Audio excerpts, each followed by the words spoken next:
Breaking news, মাহমুদুল্লাহর অবসরের গুঞ্জনে যা বললেন পাপন। টি-20 বিশ্বকাপ খেলা অনিশ্চিত তাসকিনের। আউট না দেয় আম্পায়ারের সঙ্গে তর্কে জড়ালেন কোহলি। গত বছর ওয়ানডে থেকে বাদ পড়ার পর মাহমুদুল্লাহ রিয়াদের ক্যারিয়ার নিয়ে শঙ্কা জেগেছিল। শেষ পর্যন্ত নিজেকে প্রমাণ করেই ভারত বিশ্বকাপের টিকিট পেয়েছিলেন এই অভিজ্ঞ ক্রিকেটার। ওয়ানডের মতো টি-20তেও সামর্থ্যের প্রমাণ দিচ্ছেন এই ক্রিকেটার। মাহমুদুল্লাহ চাইলেই ক্যারিয়ার আরও লম্বা করতেই পারেন। তবে হুট করেই রিয়াদের অবসরের গুঞ্জন শোনা যাচ্ছে। জিম্বাবুয়ের বিপক্ষে সিরিজের শেষ ম্যাচটির পর মিরপুর শেরেবাংলা ক্রিকেট স্টেডিয়ামে আলোচনায় বসেন বিসিবি সভাপতি এবং যুব ও ক্রীড়া প্রতিমন্ত্রী নাজমুল হাসান পাপন, ক্রিকেট পরিচালনা বিভাগের প্রধান জালাল ইউনুস, প্রধান নির্বাচক গাজী আশরাফ হোসেন লিপু। সেখানে উপস্থিত ছিলেন মোহাম্মদুল্লাহ রিয়াদও। রিয়াদের সাথে নীতি নির্ধারকদের এই সভার পরেই যত গুঞ্জন। বয়সের কোটা 38 পেরিয়েছে, তাই বিশ্বকাপের আগে আবারও তাকে নিয়ে সেই পুরনো গুঞ্জন। এটি কি শেষ টি-20 বিশ্বকাপ তার? বিশ্বকাপের পরেই কি বিদায় জানিয়ে দিবেন টি-20 ফরম্যাটকে? এই প্রশ্নের জবাব দিয়েছে বিসিবি সভাপতি। রিয়াদের অবসর নেওয়ার প্রসঙ্গে পাপন বলেন, মাহমুদুল্লাহ অবসর নেবে, এসব নিয়ে কোনো কথাই হয়নি। কি বলছেন আপনারা? টি-20 বিশ্বকাপ থেকে অবসর নেবে এমন কোনো কথা আমাদের সাথে হয়নি এবং আমার মনে হয় না এরকম কিছু আছে, কারণ ও এখনও খেলছে, খেলুক। মাঝে আন্তর্জাতিক টি-20তে এক প্রকার হারিয়ে গিয়েছিলেন রিয়াদ। 2022 এশিয়া কাপের পর এবছরেই ফিরেছেন টি-20 দলে। চলতি বছর এখন পর্যন্ত 7টি টি-20 খেলে 2টিতে 50 করেছেন তিনি। সর্বশেষ জিম্বাবুয়ের বিপক্ষে শেষ টি-20তে খেলেন 54 রানের ইনিংস। বিশ্বকাপেও তার ব্যাটের দিকে তাকিয়ে থাকবে টিম ম্যানেজমেন্ট। প্রিয় দর্শক, টি-20 বিশ্বকাপের পর মাহমুদুল্লাহ রিয়াদের অবসর নেওয়া কি ঠিক হবে? কমেন্টে জানাতে পারেন আপনার মতামত। এদিকে সবকিছু ঠিকই ছিল।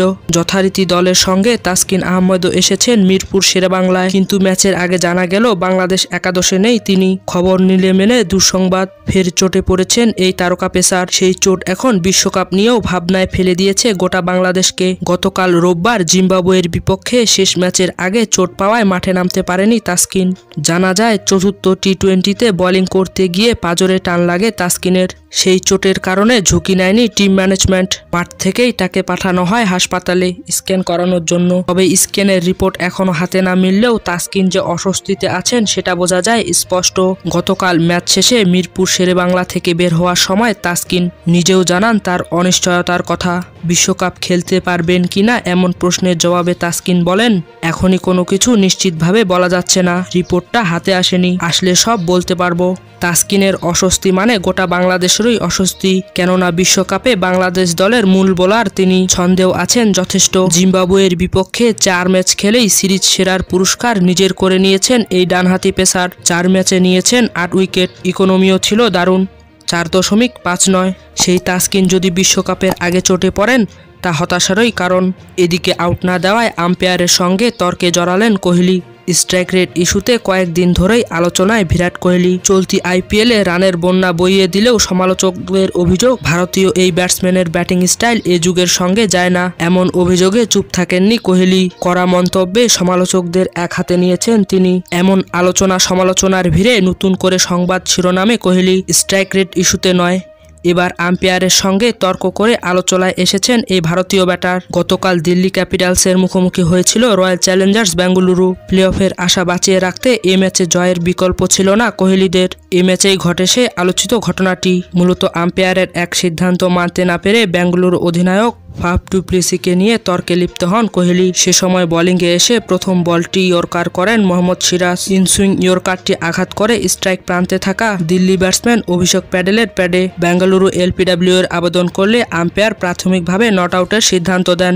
সঙ্গে সঙ্গেই রিভিউ নেয় স্বাগতিকরা।